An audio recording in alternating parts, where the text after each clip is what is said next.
Dicen que el éxodo fue solo un acto divino, un milagro que partió los mares y guió a un pueblo hacia la libertad. Pero, ¿y si detrás de esa columna de fuego, de esa nube que iluminaba las noches del desierto, se ocultaba una tecnología ancestral? ¿Y si los dioses que acompañaron a Moisés no eran seres espirituales, sino visitantes de otro tiempo o de otro mundo?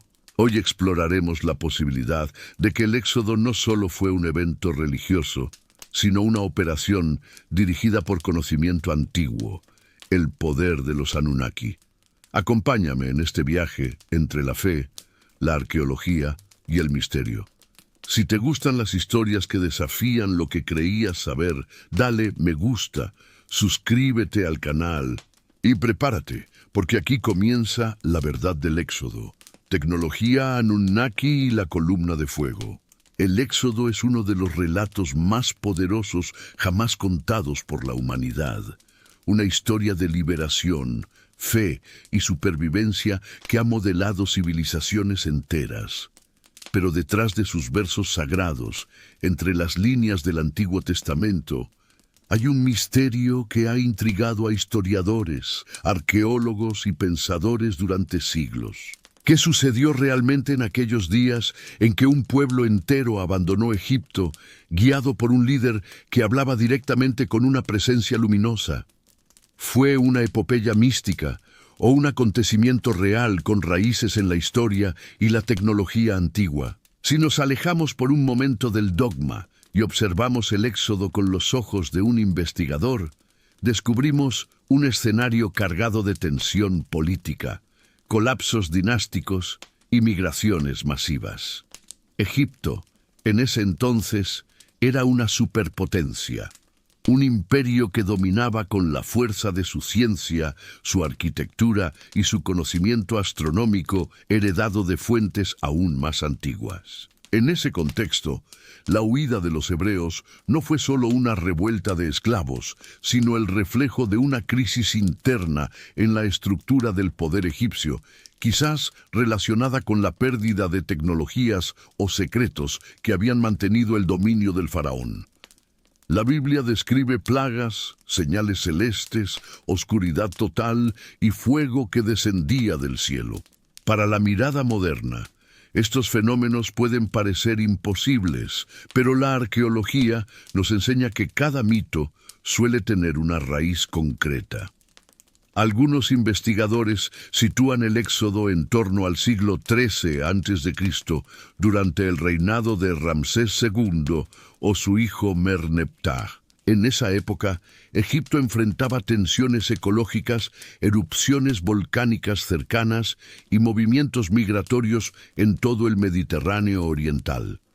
Las plagas podrían haber sido catástrofes naturales o manifestaciones de algo más. Una intervención dirigida, controlada con precisión desde una fuente desconocida. Las arenas del Sinaí guardan rastros de antiguos asentamientos y rutas comerciales, pero también, según ciertos informes menos difundidos, restos de materiales fuera de tiempo. Fragmentos con propiedades magnéticas, zonas vitrificadas por calor extremo y formaciones circulares que recuerdan pistas de aterrizaje. Nada de eso ha sido confirmado oficialmente, pero la coincidencia con las descripciones bíblicas es inquietante.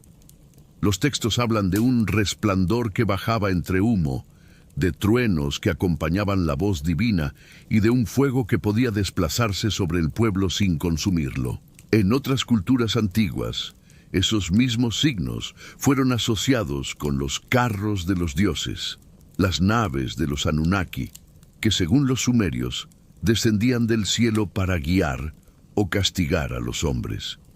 La figura de Moisés surge entonces como un puente entre dos mundos. Educado en la corte egipcia, conocía los secretos de los sacerdotes, los jeroglíficos que describían el poder de los Neteru, seres que venían de las estrellas. Pero también escuchaba la voz de algo más grande, algo que no pertenecía del todo a la tierra. Cuando el texto dice que Dios habló desde una zarza ardiente, podríamos imaginar no solo una visión espiritual, sino un encuentro con una forma de energía avanzada, un campo luminoso que transmitía conocimiento directamente a la mente. En este contexto, el Éxodo deja de ser un simple relato religioso y se convierte en una historia de transferencia tecnológica. Un pueblo guiado por una inteligencia superior, que les mostró cómo orientarse en el desierto, cómo sobrevivir y cómo mantener la cohesión a través de leyes dictadas desde una fuente que parecía divina. Las maravillas ya no serían milagros, sino manifestaciones de una ciencia incomprensible para los ojos de aquella época. Y lo más intrigante es que los textos lo describen todo con precisión técnica. Fuego que se movía de noche, una nube luminosa de día, una voz que salía del interior de un artefacto sagrado. La arqueología oficial evita hablar de esto, pero algunos documentos apócrifos, encontrados en Qumrán y en manuscritos antiguos, sugieren que Moisés poseía algo que hoy llamaríamos un dispositivo de comunicación. Lo llamaban el arca de la voz. Desde ella provenían las órdenes, las advertencias, las estrategias. Esa fuente no era estática, se desplazaba, generaba calor, producía zumbidos. ¿Podría haber sido una máquina, un transmisor, un fragmento de tecnología Anunnaki que sobrevivió al paso de los milenios? Lo cierto es que el Éxodo, leído con una mente abierta, se transforma en una crónica de contacto. Los dioses que acompañaron a los hombres no necesitaban fe, sino obediencia. Y las instrucciones dadas a Moisés, la creación del arca, las leyes, los códigos de pureza, parecen responder a un propósito de control, de preservación genética y cultural. No se trataba solo de liberar un pueblo, sino de moldearlo, de separarlo del resto para cumplir una misión específica. Así, al mirar los desiertos de Egipto y del Sinaí, no vemos solo la travesía de un pueblo o la fe de un profeta, sino el eco de una alianza más antigua, una que pudo haber comenzado miles de años antes, en las llanuras de Sumer, cuando los Anunnaki descendieron y enseñaron a los hombres el arte de construir, de escribir y de creer. El Éxodo, entonces, podría ser el capítulo final de esa primera gran intervención, el momento en que la ciencia de los dioses se mezcló para siempre con la fe humana. ¿Y si la libertad que buscaban no era solo física, sino cósmica? ¿Y si al salir de Egipto, los hombres también se alejaron de quienes habían guiado sus pasos desde las estrellas? El polvo del Sinaí tal vez aún guarda la respuesta. La Biblia relata que durante el Éxodo, el pueblo de Israel fue guiado día y noche por una presencia imponente, una columna de nube que se alzaba en el cielo para mostrar el camino durante el día y una columna de fuego que brillaba con intensidad durante la noche. Este fenómeno, descrito con reverencia y temor, es una de las imágenes más poderosas del relato bíblico. Pero, ¿y si esa columna no fuera una manifestación divina en sentido espiritual, sino el resultado visible de una tecnología avanzada? ¿Y si aquello que los antiguos llamaron la gloria del Señor fuera, en realidad, un artefacto tangible, una máquina de origen no humano que empleaba energía desconocida para esa época? Los textos del Éxodo son sorprendentemente precisos en sus descripciones. Dicen que la columna se movía delante del pueblo, que descendía cuando Moisés entraba en la tienda de reunión, que la nube se posaba sobre el tabernáculo y que cuando se elevaba los israelitas sabían que debían reanudar el viaje. Esa secuencia de ascenso, suspensión y desplazamiento recuerda más a un objeto volador controlado que a un fenómeno atmosférico. Además, el texto menciona sonido, luz y vibración, tres elementos que, en conjunto, pueden asociarse con la presencia de energía ionizada o propulsión. La nube no solo cubría, sino que también emitía resplandores y generaba truenos, como si el aire se cargara de electricidad. En los días modernos, el testimonio de personas que afirman haber visto naves no identificadas suele incluir detalles similares. Luces que cambian de color, ruido bajo y profundo, sensación de calor y alteración del entorno inmediato.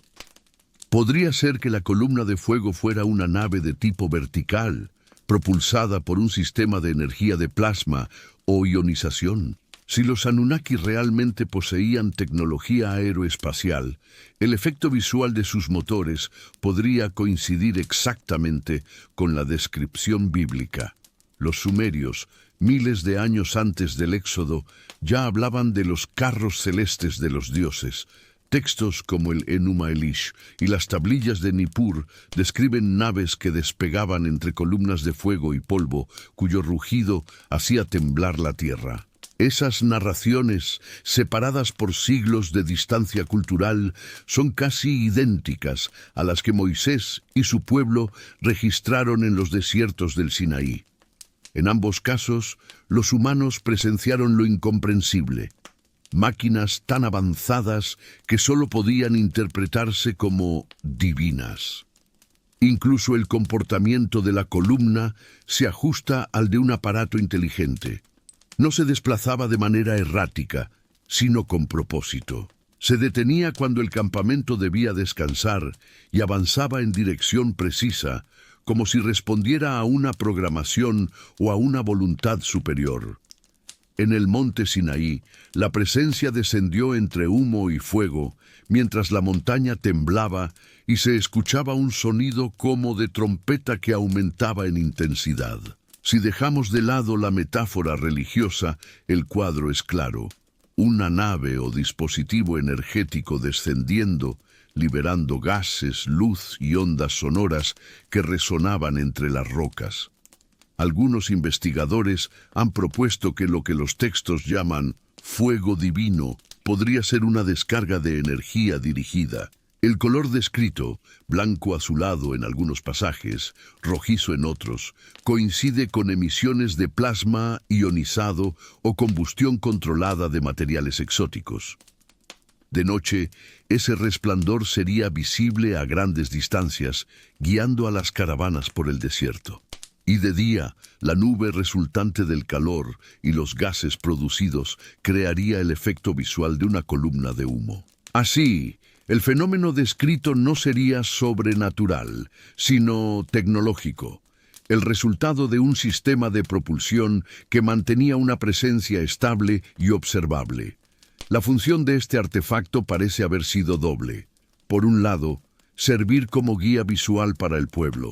Por otro, actuar como un punto de comunicación entre Moisés y las entidades que lo dirigían. Cuando la nube descendía sobre la tienda del encuentro, el texto afirma que Dios hablaba con Moisés cara a cara, como un amigo habla con su amigo. Esta imagen, interpretada literalmente, podría describir un contacto directo, no espiritual, sino físico. Una conversación entre un ser humano y un operador dentro de aquella máquina luminosa. También se menciona que nadie más podía acercarse a la columna sin riesgo. Los sacerdotes debían purificarse y mantenerse a distancia, pues la presencia era mortal para quien no estaba preparado. Esto podría tener explicación si se tratara de un campo electromagnético intenso o radiación residual proveniente del artefacto.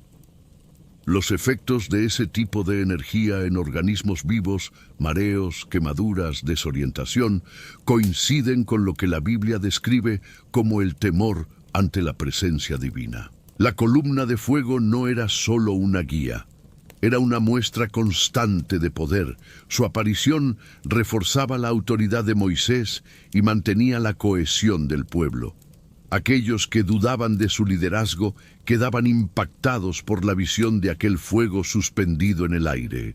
En términos modernos, podríamos decir que los Anunnaki, si realmente estaban detrás de este fenómeno, usaban la demostración tecnológica como herramienta de control psicológico y religioso. La luz en el cielo se convertía en símbolo de fe, pero también de vigilancia. Curiosamente, tradiciones posteriores, como los escritos rabínicos y algunos textos apócrifos, afirman que la columna nunca se apagaba, ni siquiera cuando el pueblo dormía. Permanecía flotando, como si vigilara desde el cielo. Esto refuerza la idea de que era un dispositivo autónomo, dotado de energía ilimitada o alimentado por una fuente desconocida. Los registros sumerios mencionan que los dioses tenían naves eternas, que no requerían combustible humano y que podían mantenerse en vuelo durante años. Así, la columna de fuego y nube no solo guiaba el camino físico del éxodo, sino que simbolizaba la conexión entre el hombre y una inteligencia superior. Era el faro de una alianza que mezclaba obediencia con fascinación, temor con esperanza. Lo que los antiguos llamaron la gloria de Yahvé podría haber sido el reflejo ardiente de motores de plasma, el brillo constante de una presencia que dominaba los cielos y marcaba la ruta del destino humano.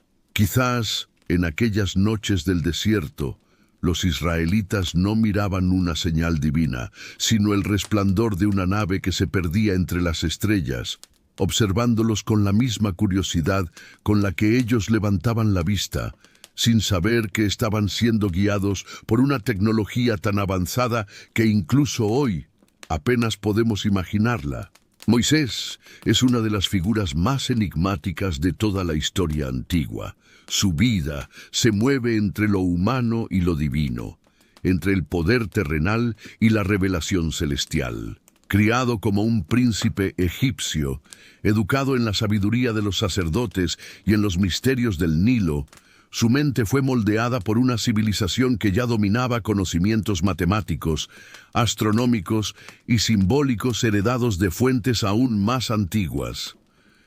Si aceptamos que Egipto fue uno de los herederos de la sabiduría sumeria, entonces Moisés no fue solo un profeta, sino el último eslabón de una cadena de conocimiento transmitida desde los tiempos en que los Anunnaki caminaban entre los hombres. Los templos egipcios eran verdaderos laboratorios de ciencia sagrada. En ellos se estudiaban las estrellas, los ciclos de la vida y la relación entre la materia y la energía. Los sacerdotes hablaban del Ka y el Ba, fuerzas vitales que podían separarse del cuerpo y moverse entre dimensiones. Esta idea guarda una sorprendente similitud con las enseñanzas sumerias sobre los Me, los códigos de poder entregados por los dioses a los reyes para gobernar y mantener el orden del cosmos. Ambos sistemas parecían centrarse en la misma noción, el dominio de la energía vital como puente entre el mundo físico y el divino. Moisés, al escapar de Egipto y refugiarse en el desierto, no abandonó ese conocimiento, lo llevó consigo. Cuando sube al monte Sinaí y se enfrenta a la visión de la zarza ardiente, lo que allí experimenta podría interpretarse como una reactivación de ese saber ancestral. El monte, descrito como un lugar que humeaba porque el Señor había descendido sobre él en fuego, se convierte en un escenario de contacto. La descripción es técnica: fuego, humo, temblor, sonido creciente, elementos que remiten a una maquinaria, a una energía que interactúa con el entorno. Las tablas de la ley que Moisés recibe en ese encuentro son presentadas como objetos materiales, tallados con precisión y cubiertos por inscripciones que no fueron hechas por manos humanas. Escritas con el dedo de Dios, dice el texto. Pero, si leemos entre líneas, podría tratarse de placas de un material desconocido, quizás una aleación o un dispositivo de almacenamiento de información grabado mediante tecnología avanzada. Los sumerios hablaban de tablillas del destino, objetos que contenían las leyes cósmicas y que los Anunnaki usaban para controlar los cielos y las tierras. Es posible que las tablas del Sinaí fueran una manifestación tardía de esas mismas reliquias. El simbolismo del monte no es casual. En casi todas las culturas antiguas, las montañas representan el punto de conexión entre la tierra y el cielo. En Sumeria, los templos eran sigurat, montes artificiales construidos para acercarse a los dioses descendidos. El monte Sinaí podría haber sido un punto de aterrizaje o comunicación, un portal natural donde las condiciones geológicas, minerales, campos magnéticos, facilitaban la interacción con tecnologías avanzadas. Si los Anunnaki o sus herederos realmente mantuvieron contacto con Moisés, el Sinaí habría sido el escenario ideal. Un laboratorio a cielo abierto, un espacio apartado donde lo divino y lo material podían unirse sin ser interrumpidos por la multitud. La tradición bíblica describe a Moisés permaneciendo 40 días en la montaña, rodeado de nubes y relámpagos. Desde una perspectiva moderna, podríamos imaginar a un hombre expuesto a una fuente de radiación o energía intensa, quizás dentro de una estructura luminosa que lo aislaba del exterior. Cuando desciende, su rostro brilla con tal fuerza que los demás deben cubrirlo con un velo. Ese detalle, tantas veces interpretado de forma simbólica, podría ser la consecuencia física de haber estado cerca de una fuente energética o un campo electromagnético. No era un simple resplandor espiritual, era el efecto tangible de la exposición a algo fuera de lo común. En los textos hebreos más antiguos, el término usado para la gloria del Señor, Kabod Adonai, se traduce literalmente como la máquina, el peso, el vehículo del Señor. Algunos lingüistas sostienen que Kabod no se refería a una idea abstracta, sino a un objeto real, una estructura que generaba luz y sonido. Si eso es cierto, el monte Sinaí fue más que un santuario. Fue una plataforma tecnológica donde Moisés recibió no solo leyes morales, sino instrucciones codificadas, fórmulas, quizá incluso pautas para construir el arca, que más tarde serviría como interfaz de comunicación. El acto de tallar las tablas también puede tener otra lectura. En la narrativa bíblica, las primeras son destruidas cuando Moisés desciende y ve al pueblo adorando al becerro de oro. Después, el mismo Dios le ordena fabricar nuevas. Si el material de esas tablas tenía propiedades especiales, capacidad de emitir energía, resistencia extrema o resonancia, la reconstrucción no habría sido un simple acto simbólico, sino un intento de replicar un artefacto que se había perdido. Un dispositivo cuya función era canalizar información directamente desde la fuente original. Las entidades que hablaban desde el fuego y la nube.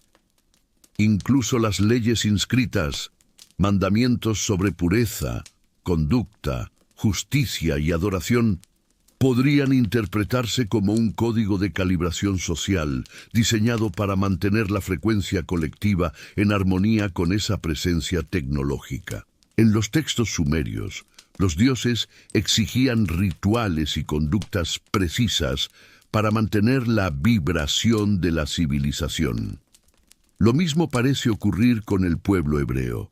Sus normas no solo eran morales, sino energéticas, creadas para sostener la comunicación con algo que requería disciplina, pureza y obediencia.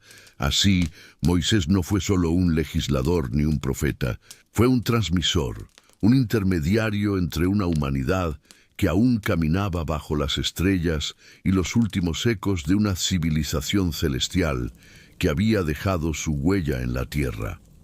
El monte Sinaí, más que un altar, fue un laboratorio de contacto. Las tablas de la ley, más que piedra, fueron memoria codificada. Y la voz que habló desde el fuego tal vez no era un trueno divino, sino la resonancia antigua de una inteligencia que desde los días de Sumer continúa guiando o vigilando el destino de la humanidad. En el corazón del relato del Éxodo hay una presencia que inspira temor y reverencia, Yahvé, el Dios que se manifiesta entre fuego, humo y estruendo, que guía a su pueblo con señales en el cielo y dicta leyes desde una montaña envuelta en energía.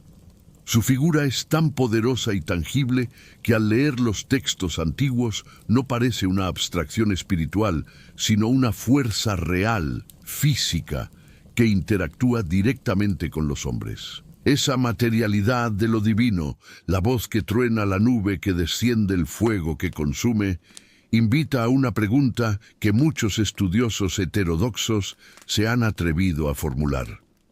¿Y si Yahvé no era un dios en el sentido teológico, sino un ser perteneciente a una raza avanzada, uno de los antiguos Anunnaki que decidió intervenir en la historia humana?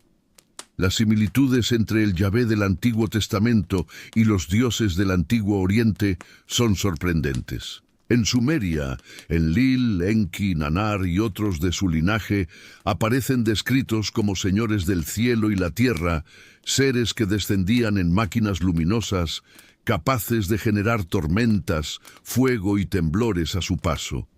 En las tablillas sumerias se lee que cuando Enlil bajaba de los cielos, la montaña temblaba y el aire se llenaba de humo y resplandor. Cuando Yahvé desciende al monte Sinaí, el texto hebreo dice: el monte humeaba, porque el Señor había descendido en fuego, y el sonido del cuerno se hacía cada vez más fuerte, y todo el pueblo temblaba. Dos descripciones separadas por siglos y lenguas distintas, pero esencialmente idénticas. Los dioses sumerios eran vistos como guardianes y conquistadores. Algunos eran benevolentes, otros severos, y cada uno elegía pueblos o ciudades a las que ofrecía su protección. Enlil, por ejemplo, favoreció a Nippur, Enki a Eridu y Nana a Uruk. En ese patrón de elección selectiva, Yahvé encajaría perfectamente como un descendiente o miembro de esa misma estirpe.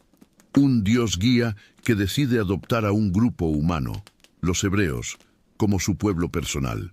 La diferencia es que, con el paso de los siglos, la figura se transformó en símbolo de monoteísmo, pero su origen podría residir en una de las facciones de los antiguos señores celestes que tras las guerras sumerias decidieron aislar a ciertos grupos para preservar una línea genética o cultural.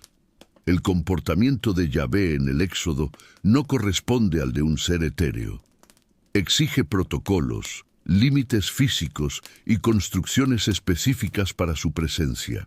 Ordena la creación del arca, una estructura con medidas exactas y materiales conductores como oro y madera de acacia, capaz de generar o contener energía. También dicta cómo deben vestirse los sacerdotes, qué deben comer, cuándo pueden acercarse y cómo deben purificarse antes del contacto. Estas reglas se asemejan a los manuales de seguridad frente a radiaciones o campos electromagnéticos. En los textos sumerios, los templos de los dioses eran igualmente controlados.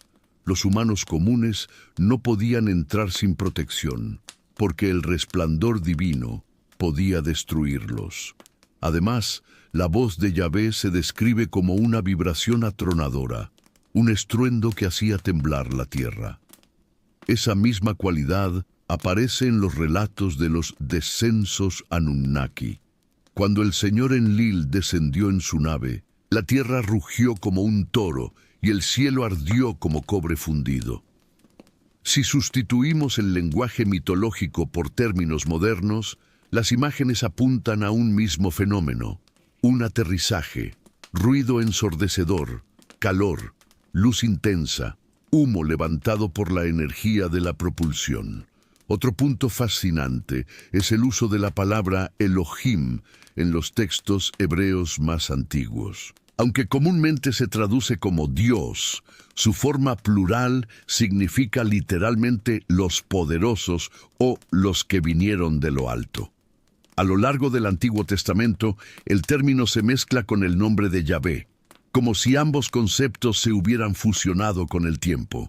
Algunos investigadores sugieren que Elohim aludía originalmente a un grupo de entidades, no a un solo ser, y que Yahvé fue la figura dominante dentro de ese colectivo. Si esto fuera cierto, la Biblia conservaría el eco lingüístico de una época en la que los hombres convivían con más de un Dios, tal como narran las civilizaciones mesopotámicas. Las descripciones de Yahvé viajando en su gloria, Kabod, también evocan tecnología avanzada. El profeta Ezequiel, siglos después del Éxodo, describe haber visto un vehículo celestial, una rueda dentro de otra rueda, con fuego, luces y un sonido semejante al estruendo de muchas aguas. Aquella visión, interpretada durante milenios como un símbolo espiritual, podría ser un registro tardío de las mismas máquinas de los dioses que los sumerios llamaban Mu o Shemesh, los carros ardientes del cielo. Si aceptamos esta hipótesis, la historia del Éxodo se convierte en el relato de un contacto directo entre Yahvé, un antiguo ser de conocimiento superior, y la humanidad. Su decisión de guiar a los israelitas no sería un acto puramente moral, sino una estrategia. Enlil y Enki, según las tablillas sumerias, discutieron durante milenios sobre el destino del hombre. Uno quería disciplinarlo, el otro instruirlo. Yahvé podría representar a esa rama que optó por la purificación a través del sufrimiento y la obediencia, una manera de reconfigurar a la humanidad después de los excesos del pasado. Las señales del Éxodo, el fuego, el humo, las plagas, las separaciones de las aguas, serían entonces manifestaciones de poder, demostraciones tecnológicas destinadas a consolidar su autoridad ante un pueblo aún primitivo. La alianza no era meramente espiritual, era un contrato entre especie superior y especie emergente, sellado mediante rituales y leyes que garantizaban la fidelidad. Curiosamente, los textos sumerios hablan de una época en que los dioses, tras sus guerras, decidieron no mostrarse abiertamente a los hombres. Sin embargo, algunos siguieron interviniendo desde las sombras, guiando a elegidos. Yahvé podría ser uno de esos remanentes, un descendiente de los antiguos Anunnaki, que escogió permanecer y moldear el futuro de la humanidad a través de un pueblo escogido. El fuego que bajó al Sinaí, el humo que cubrió la montaña, los truenos que sacudieron el aire, todo encaja en una misma narrativa que atraviesa culturas y milenios. En Mesopotamia, Egipto, Canaán o Israel, los dioses descienden entre resplandores y rugidos metálicos. En cada relato, la humanidad contempla el mismo espectáculo, la entrada de lo imposible en el mundo tangible. Tal vez, tras todos esos nombres, Enlil, Enki y Yahvé, se oculte una misma realidad.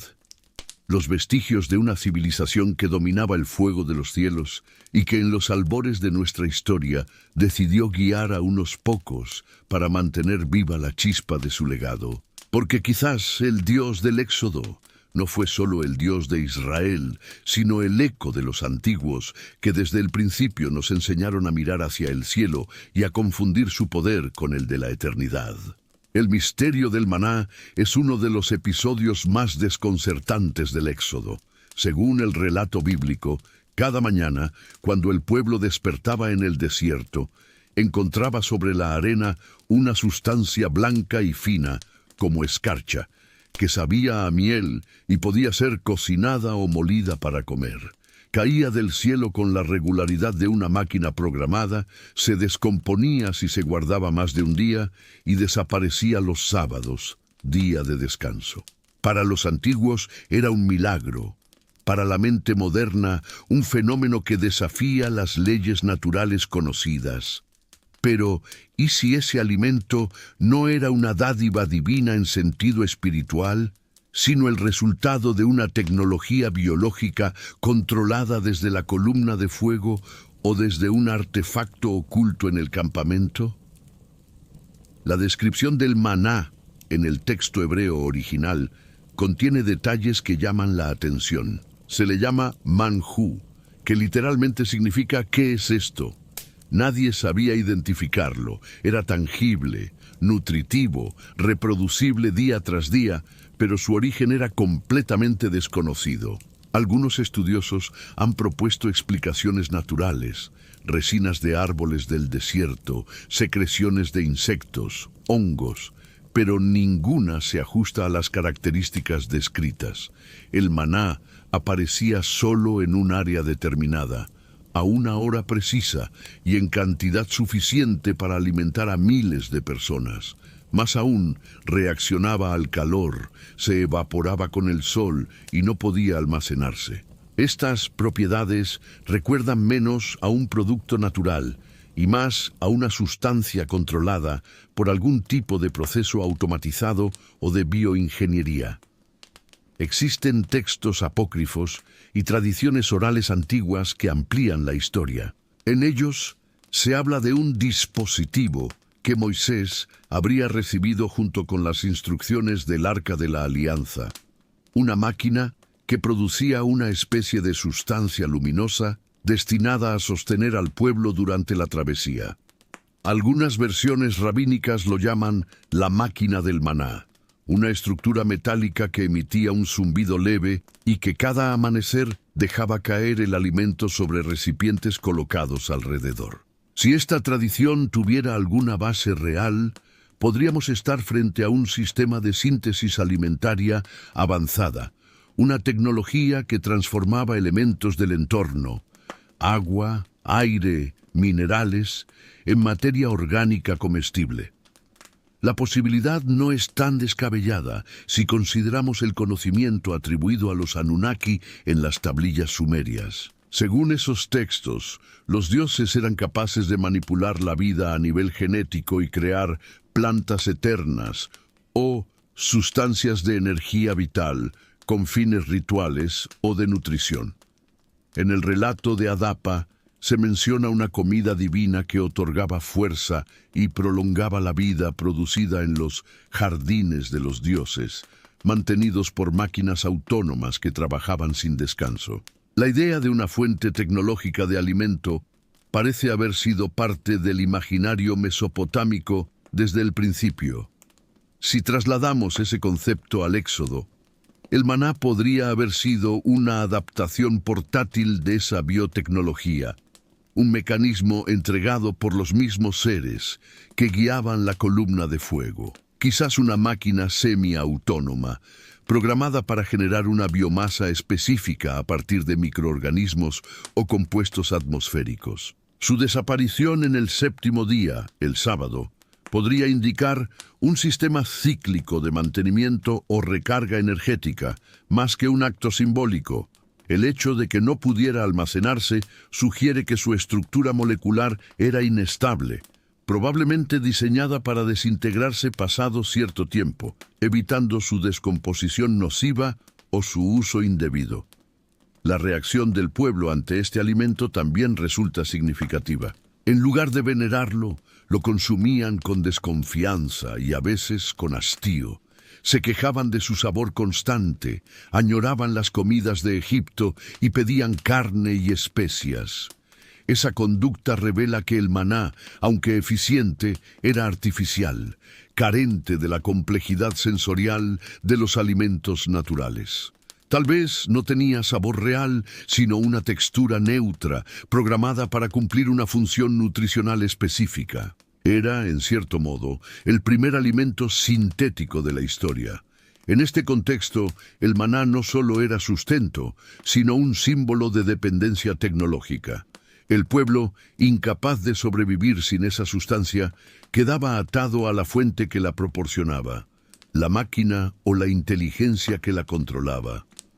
La libertad prometida en el Éxodo tenía un precio: la sumisión a un sistema de alimentación diseñado y regulado por fuerzas superiores. Yahvé, o la entidad detrás de esa voz, no solo guiaba los pasos del pueblo, sino también su metabolismo, manteniéndolos literalmente vivos a través de un mecanismo que solo él podía activar.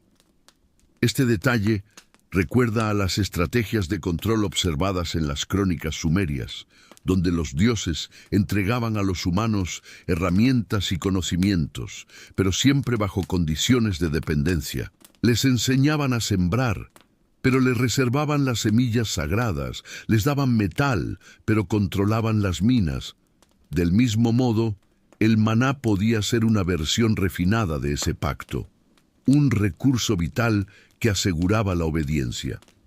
El maná también tiene un aspecto simbólico profundo. En los textos bíblicos posteriores se lo describe como pan del cielo, una metáfora que ha sido interpretada de 1000 maneras. Sin embargo, si la expresión se toma literalmente, podría significar un alimento producido desde arriba, desde la nube, desde la nave, desde el cielo mismo. En ese caso, el cielo no sería el reino espiritual, sino el espacio físico desde donde operaban las máquinas de los antiguos dioses. Incluso su función espiritual encaja con la idea de transferencia tecnológica. El maná no solo alimentaba el cuerpo, sino también el alma del pueblo, manteniendo su energía vital en sincronía con la presencia que los guiaba. Era, en cierto sentido, una forma de calibración biológica, un medio para sostener la conexión entre lo humano y lo divino. Comer del maná era participar en la vibración de la entidad que los acompañaba. Rechazarlo era desconectarse de ella. Cuando la travesía terminó y el pueblo entró en la tierra prometida, el maná dejó de caer, como si la máquina hubiera cumplido su ciclo, como si la tecnología hubiera sido retirada una vez completada la misión. Desde entonces, la humanidad nunca volvió a ver nada igual. Pero el recuerdo de aquella sustancia, blanca, luminosa, inagotable, quedó grabado en la memoria colectiva como un eco de los tiempos en que los dioses aún alimentaban a los hombres y el cielo respondía a cada amanecer con el milagro o la precisión de una máquina olvidada. La travesía por el desierto, más que una huida caótica o un viaje de fe, puede interpretarse como un experimento cuidadosamente dirigido. Durante 40 años, los israelitas vivieron aislados, controlados, observados desde lo alto por aquella columna de fuego que nunca los abandonaba. Un pueblo entero moviéndose según instrucciones precisas, bajo normas estrictas, con prohibiciones alimentarias, rituales de purificación y códigos de conducta impuestos directamente por una entidad invisible. Si se analiza desde la óptica moderna, ese escenario se asemeja más a un laboratorio social o genético que a una simple peregrinación espiritual. Cada paso en el desierto parecía estar medido.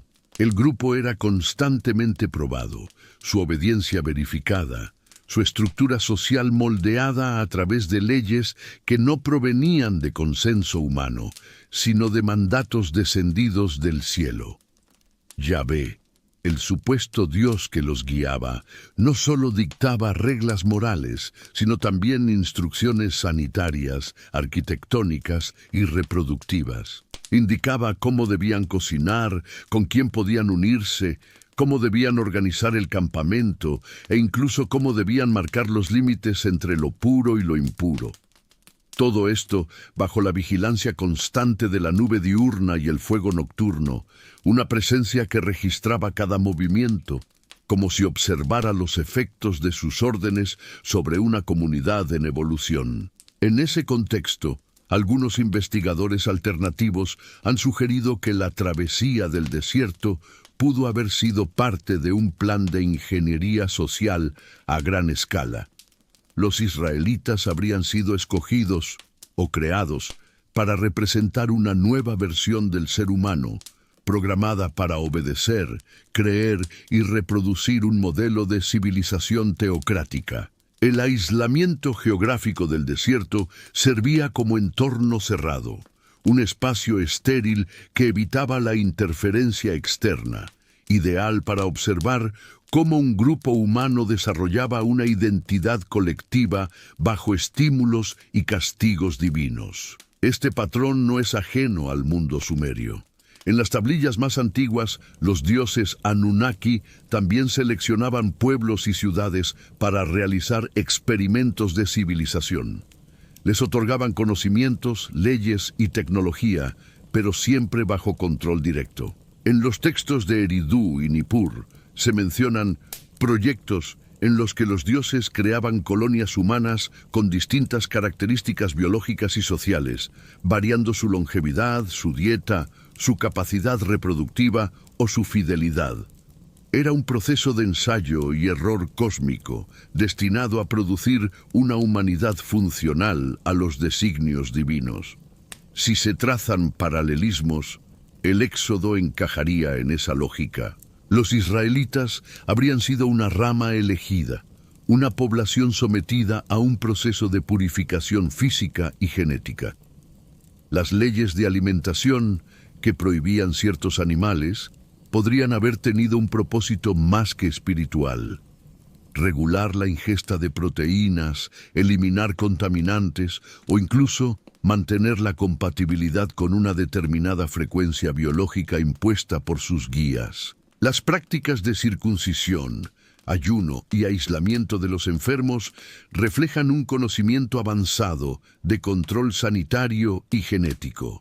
Todo indica que se trataba de un sistema integral de gestión biológica, disfrazado de religión. Las instrucciones para construir el Arca de la Alianza refuerzan esta hipótesis. Moisés recibió medidas exactas, materiales específicos, un diseño que producía descargas eléctricas y debía ser manejado con extremo cuidado. Ese objeto, que emitía luz y zumbidos, parece más una herramienta de monitoreo o comunicación que un símbolo religioso. Si el arca funcionaba como una antena o estación de enlace con las naves que los observaban, entonces el desierto se habría convertido en una base experimental a cielo abierto, con miles de humanos interactuando bajo la influencia de tecnología no terrestre. La manipulación no era solo externa, sino también psicológica. Los mandatos divinos no dejaban espacio a la duda. El miedo y la esperanza eran los motores del control. Cada transgresión era castigada con enfermedades repentinas, fuego caído del cielo o desapariciones misteriosas. Desde una perspectiva moderna, esos castigos podrían interpretarse como intervenciones tecnológicas, radiación, descargas energéticas o experimentos con frecuencias que alteraban la biología humana. Lo que los textos describen como plagas o pruebas divinas podrían haber sido reacciones a ajustes dentro del sistema de observación. Algunos relatos apócrifos, como el Libro de los Jubileos o el Libro de Enoc, insinúan que ciertos ángeles o vigilantes descendían para instruir directamente al pueblo, pero a veces iban más allá de sus órdenes. Esa tensión entre obediencia y rebeldía de los enviados se asemeja a la antigua disputa entre los Anunnaki, donde unos buscaban proteger a los humanos y otros explotarlos. En el Éxodo, esa dualidad parece repetirse, una voz que promete libertad, pero que impone cadenas invisibles, un Dios que guía, pero también experimenta con sus seguidores. El desierto, en este sentido, fue el gran laboratorio del alma humana. Allí se moldeó una generación nueva, nacida sin las referencias culturales de Egipto, educada solo por la voz que descendía entre truenos. La antigua identidad se borró y una nueva conciencia fue impresa en ellos, una mentalidad basada en el miedo reverente y la fidelidad absoluta. Cuando finalmente entraron a la tierra prometida, ya no eran los mismos. Eran el resultado de un largo proceso de condicionamiento genético y espiritual. Un pueblo programado para preservar una memoria específica, la de un Dios que los escogió, los aisló, los alimentó y los formó a su imagen. Tal vez ese fue el propósito real del Éxodo, no liberar a un pueblo, sino transformarlo. Un experimento biotecnológico encubierto en el lenguaje de la fe, una migración guiada por inteligencias que observaban desde el cielo los efectos de sus propias creaciones. En las arenas del Sinaí no solo nació una nación, quizá allí se escribió una de las páginas más complejas de la relación entre el ser humano y los antiguos dioses de las estrellas, aquellos que, como los Anunnaki, siempre regresaban para ver qué había sido de su obra.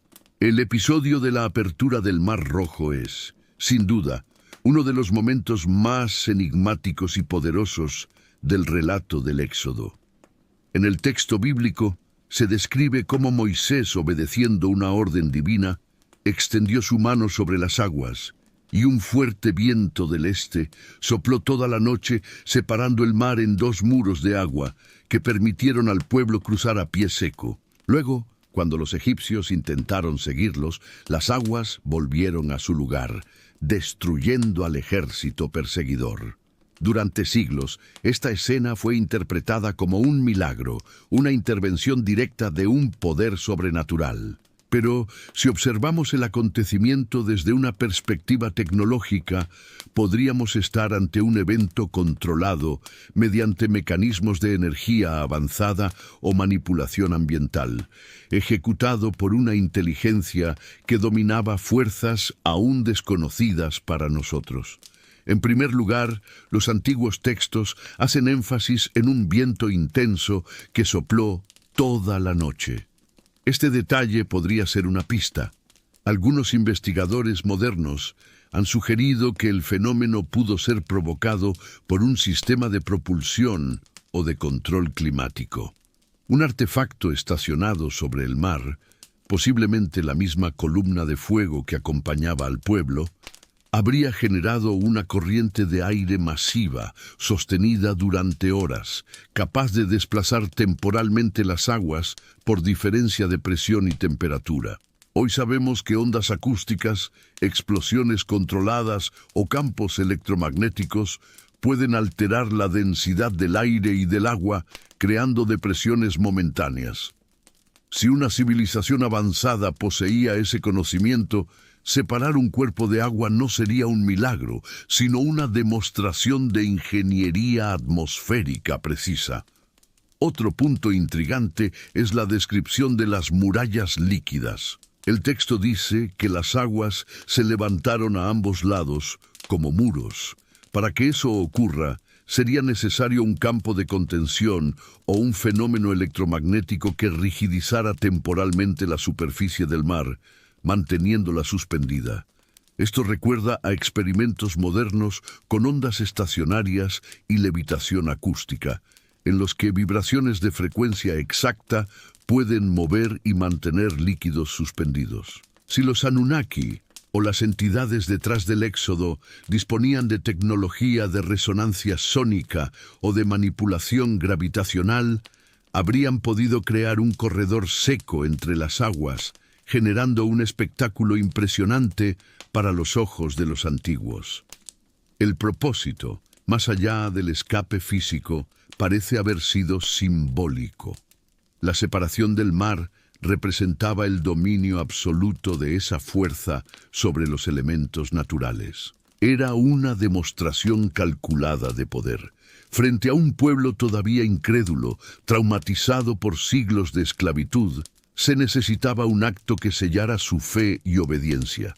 Al presenciar algo que desafiaba las leyes del mundo conocido, los israelitas quedaban emocional y espiritualmente subordinados a la entidad que lo ejecutaba. Lo que para ellos era un milagro, para sus guías, podía haber sido una simple aplicación de energía controlada, un despliegue tecnológico con propósito psicológico.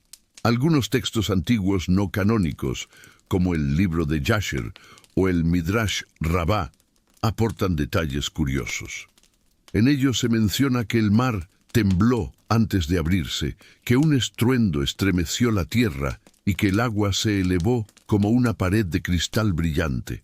Estos elementos evocan vibraciones de alta frecuencia, luz intensa y un fenómeno de ionización, como si una descarga eléctrica masiva hubiera alterado la estructura molecular del agua. En términos modernos, sería un evento electromagnético o de plasma, capaz de dividir masas líquidas mediante repulsión energética. Incluso los egipcios, al intentar seguirlos, fueron víctimas del mismo fenómeno, pero en sentido inverso. Cuando el campo se desactivó o el viento cesó, el mar recuperó su equilibrio con una fuerza devastadora. Desde un punto de vista técnico, eso implicaría el colapso repentino del sistema de contención.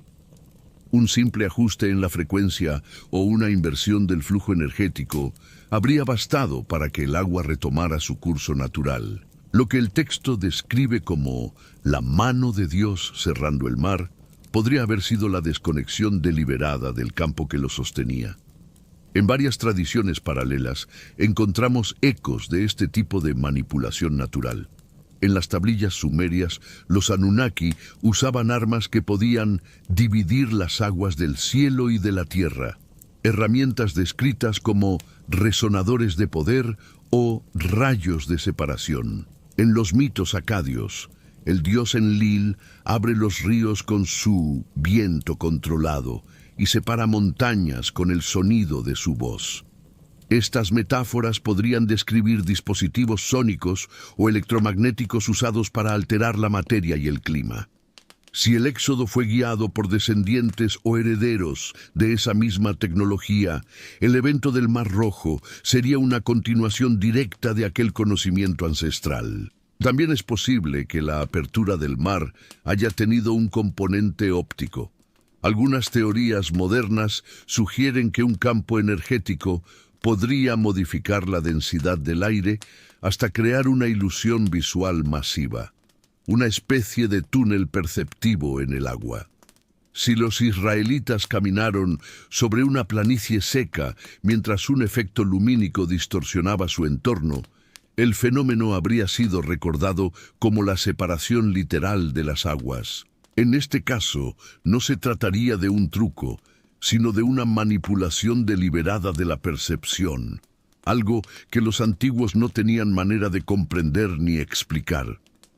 Lo más revelador es que, después de ese suceso, la autoridad de Moisés y del Dios que lo guiaba quedó completamente consolidada. Nadie volvió a cuestionar su liderazgo.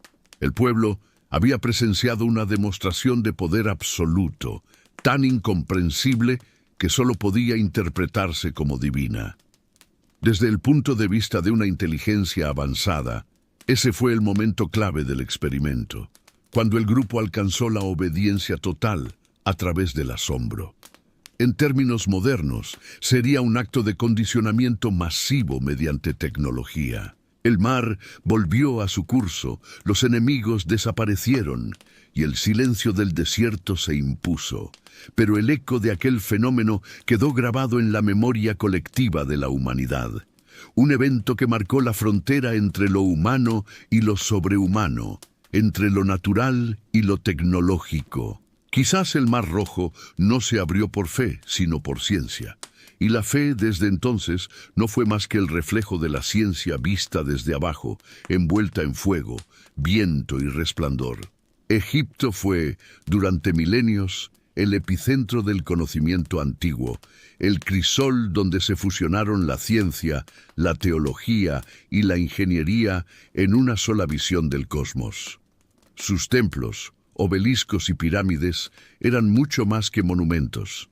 Eran expresiones materiales de una sabiduría heredada, una herencia que, según numerosas teorías, provenía de los mismos seres que los sumerios llamaron Anunnaki. Los egipcios los conocieron bajo otros nombres, los Neteru, los dioses constructores, los que descendieron del cielo y enseñaron las artes de la agricultura, la arquitectura, la medicina y el control de las energías sagradas. En su mitología, estos dioses no eran entes espirituales etéreos, sino entidades físicas, tangibles, que caminaban entre los hombres y transmitían sus secretos a una élite cuidadosamente seleccionada, los sacerdotes. Estos sacerdotes eran los guardianes del saber oculto, intermediarios entre el cielo y la tierra. Conocían los principios de geometría sagrada, las frecuencias del sonido, las proporciones del universo. Pero, con el tiempo, ese conocimiento se convirtió en instrumento de poder. Egipto no solo veneraba a los dioses, los administraba. La casta sacerdotal aprendió a replicar sus símbolos y a dominar las masas mediante la manipulación de rituales y de energía. Las pirámides, con sus alineaciones astronómicas precisas, servían tanto para canalizar fuerzas cósmicas como para recordar quién tenía el monopolio del misterio.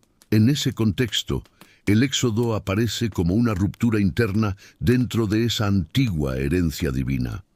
No fue simplemente un grupo de esclavos escapando de un imperio, sino la fractura entre dos facciones de una misma tradición. Una que decidió mantener el conocimiento encerrado en templos y jerarquías, y otra que quiso liberarlo y fundar una civilización basada en una nueva alianza. Moisés, formado en la corte egipcia, iniciado en los misterios de los templos de Heliópolis, representaba precisamente esa tensión. Conocía los secretos de la élite, las fórmulas, los símbolos, las tecnologías rituales. Pero también comprendió que el poder de los dioses debía servir para liberar, no para esclavizar. Algunos relatos antiguos, como los papiros herméticos y ciertos textos gnósticos, sugieren que Moisés no actuó solo. Detrás de él habría existido una inteligencia o una entidad que buscaba romper el monopolio egipcio del saber divino. En términos sumerios, podríamos hablar de una disidencia entre los propios Anunnaki, unos interesados en mantener a la humanidad bajo control y otros que pretendían impulsar su evolución. Egipto encarnaba la primera corriente, la del orden, la obediencia y el poder estático. El Éxodo representaba la segunda, el riesgo, el cambio, la posibilidad de que el conocimiento trascendiera las murallas del templo. Los templos egipcios estaban repletos de referencias a máquinas divinas, balsas celestiales y rayos de resurrección. En los relieves de Dendera, por ejemplo, aparece la llamada lámpara de Hathor, una figura que parece representar un tubo de cristal lleno de energía, similar a una bombilla moderna. En el templo de Abidos se observan grabados que muchos interpretan como representaciones de vehículos voladores o naves. Más allá de las especulaciones, estos símbolos muestran que Egipto conservaba un conocimiento tecnológico o energético anterior a su propia civilización, heredado de una era remota que se remonta a Sumeria. Moisés habría tenido acceso a parte de ese saber. Su formación como príncipe lo llevó a aprender astronomía, alquimia, ingeniería y lenguajes sagrados. El libro de los Hechos menciona que fue instruido en toda la sabiduría de los egipcios. Si aceptamos la hipótesis Anunnaki, eso significaría que Moisés conocía los códigos de comunicación con aquellas entidades. Así se explicaría su relación con la voz que hablaba desde la nube o desde el monte Sinaí. No era una revelación mística, sino una interacción tecnológica posible solo para quien poseía las claves del lenguaje antiguo de los dioses. El enfrentamiento entre Moisés y los sacerdotes egipcios, representados por los magos que replicaban sus señales, también adquiere una nueva lectura. No fue una simple batalla de milagros, sino un choque de tecnologías.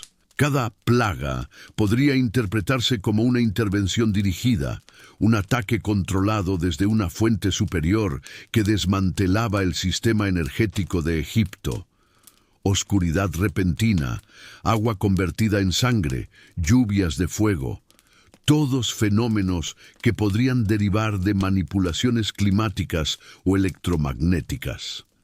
El objetivo no era solo liberar al pueblo, sino demostrar que el poder de los templos ya no era exclusivo.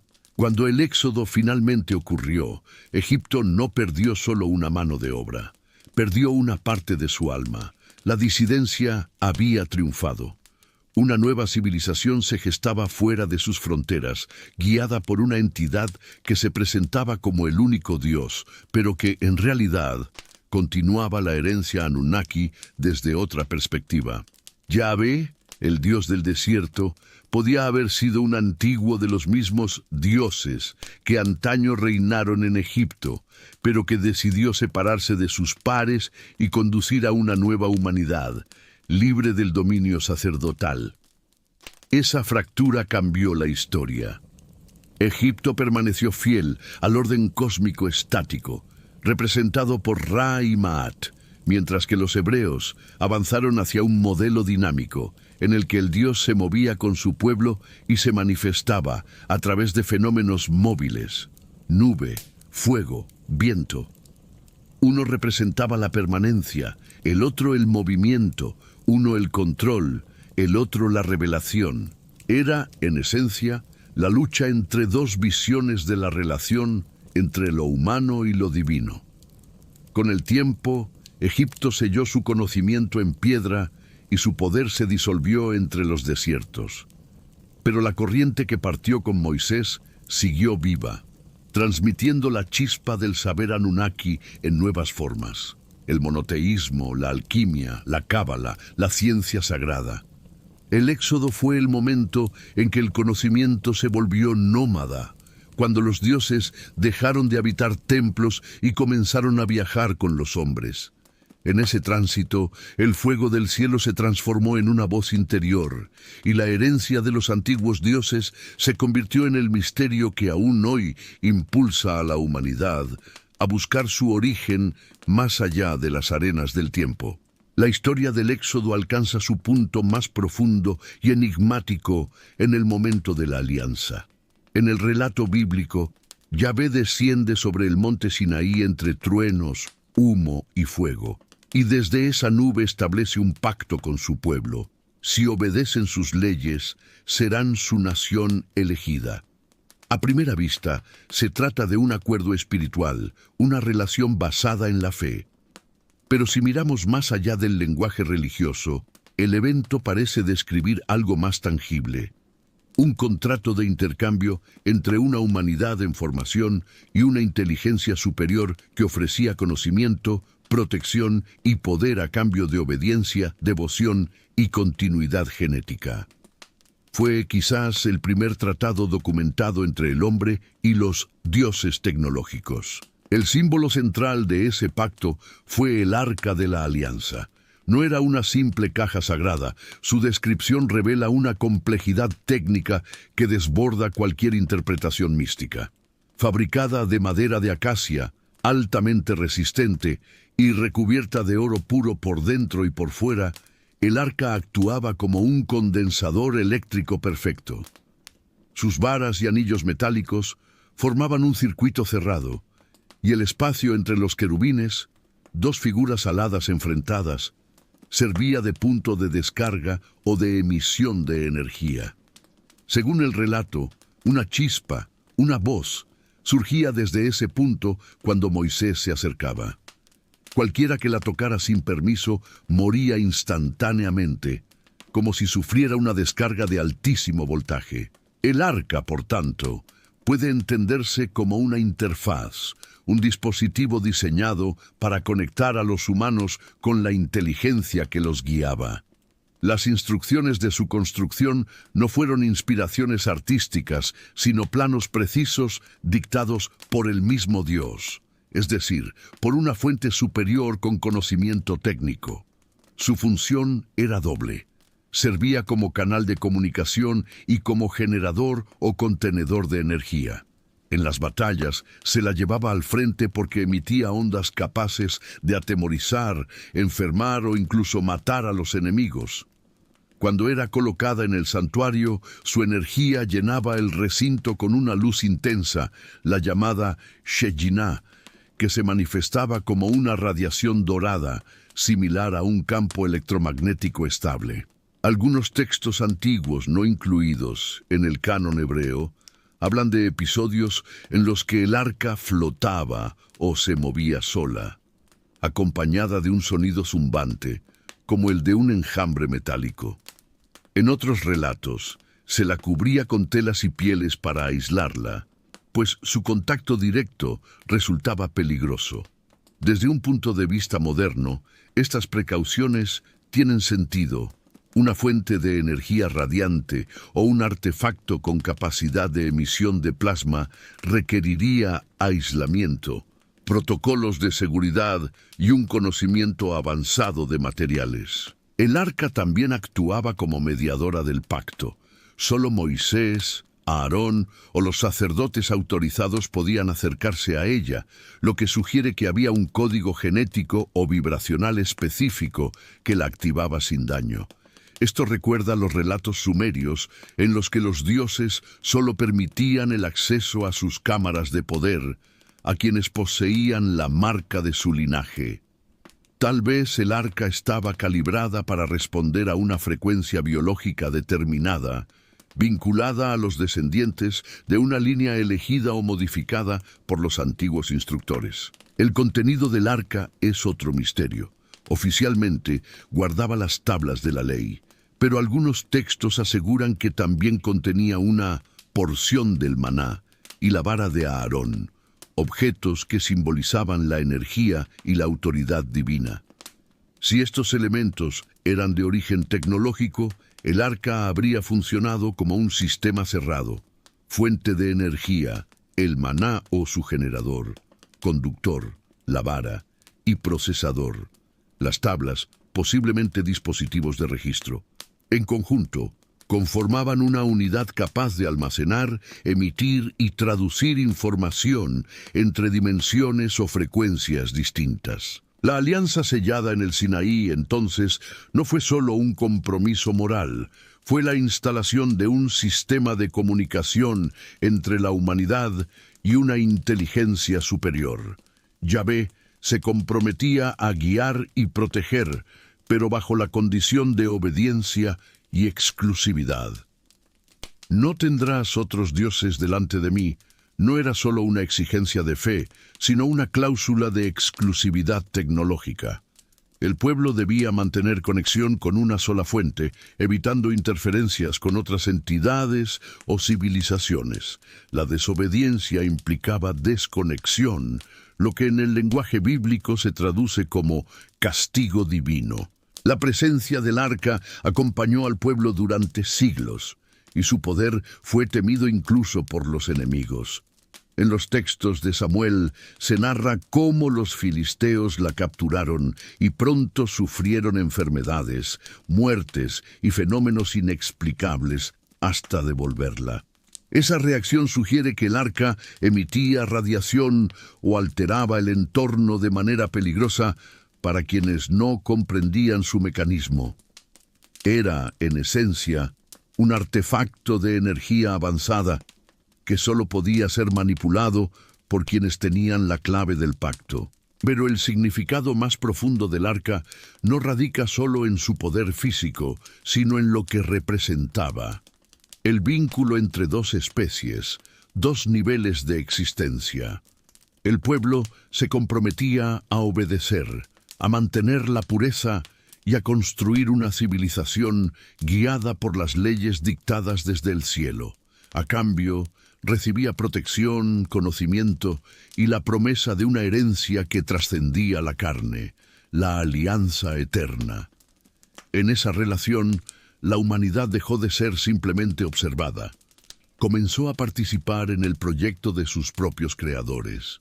El Arca de la Alianza, entonces, puede verse como un símbolo de la fusión entre lo divino y lo tecnológico, entre lo espiritual y lo material. Su energía podía iluminar o destruir, bendecir o consumir. Dependía del uso, de la intención, del equilibrio entre conocimiento y humildad. Como toda tecnología de origen superior, ofrecía poder, pero también prueba. Quien la comprendía sin sabiduría, perecía.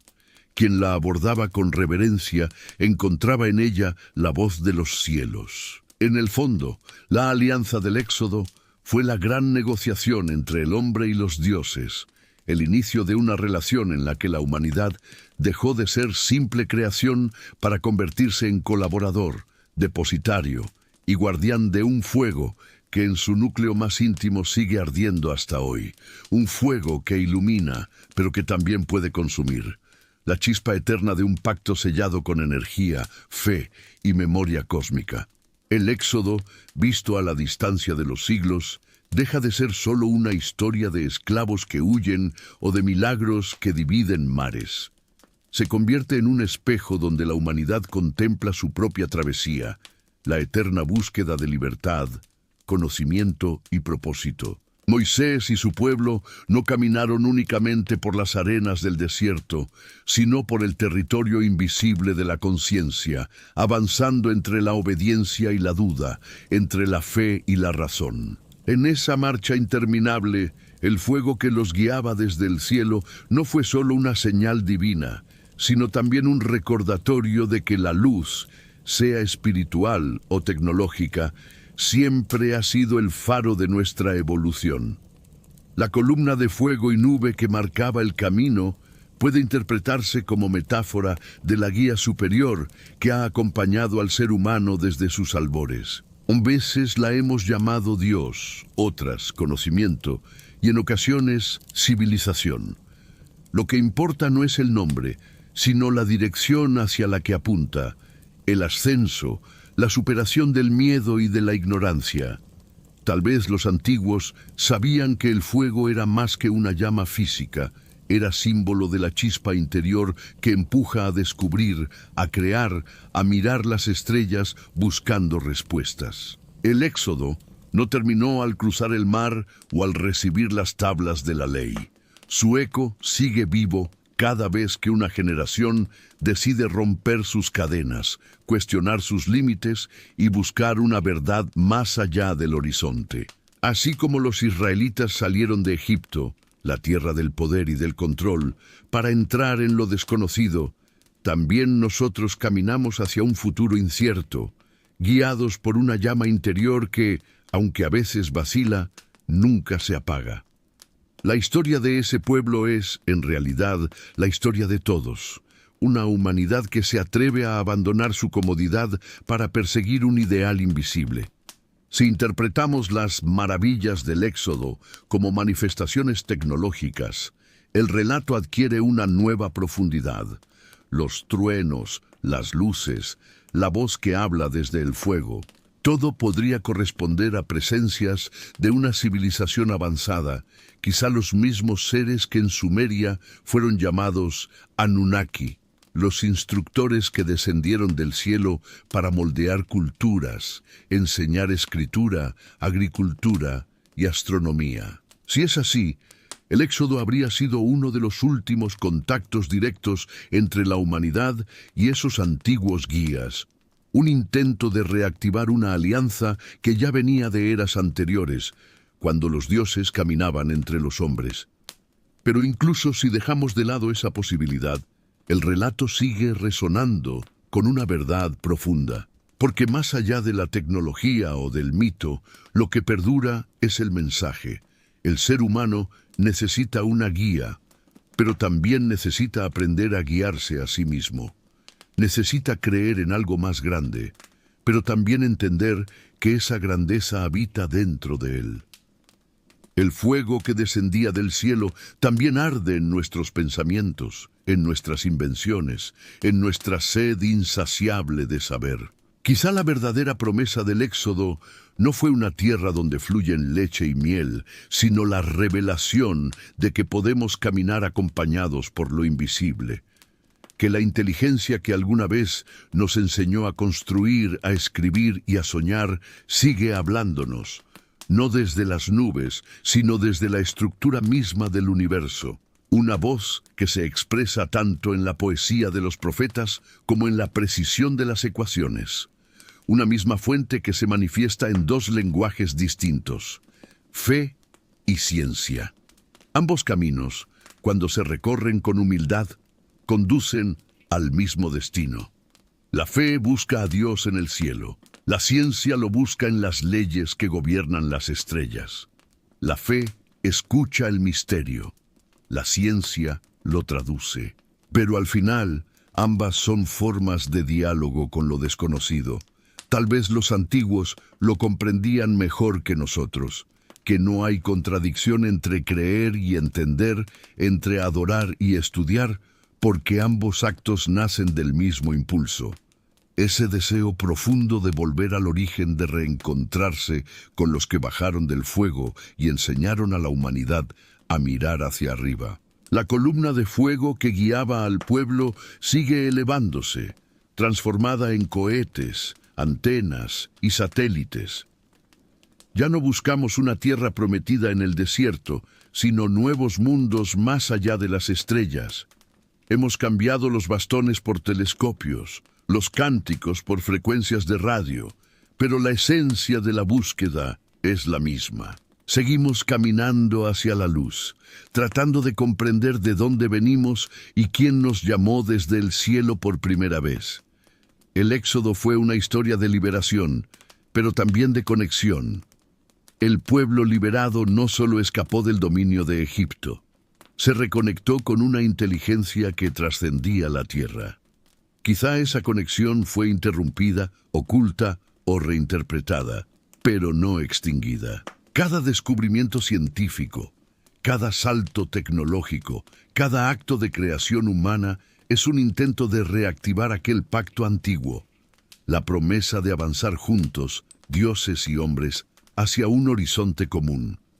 Y así, cuando recordamos el Éxodo, no estamos evocando únicamente el pasado, sino la semilla de nuestro futuro. Porque la historia del fuego que guía en la noche y de la nube que protege en el día no terminó, continúa en cada uno de nosotros. Somos el pueblo que sigue caminando bajo las estrellas, persiguiendo una voz que nos llama desde lo alto. Una voz que no pide adoración, sino comprensión, que no exige miedo, sino curiosidad. Tal vez esa fue siempre la verdadera promesa, no una tierra prometida, sino una conciencia despierta, no un destino físico, sino un despertar cósmico. Recordar quiénes vinieron antes, los que encendieron el fuego y nos enseñaron a mirarlo sin temor, porque en ese fuego, ya sea divino Anunnaki o humano, arde la misma chispa inmortal, la de la mente que busca, la del espíritu que no se rinde, la del ser, que desde el principio de los tiempos ha querido comprender el misterio de su propio origen.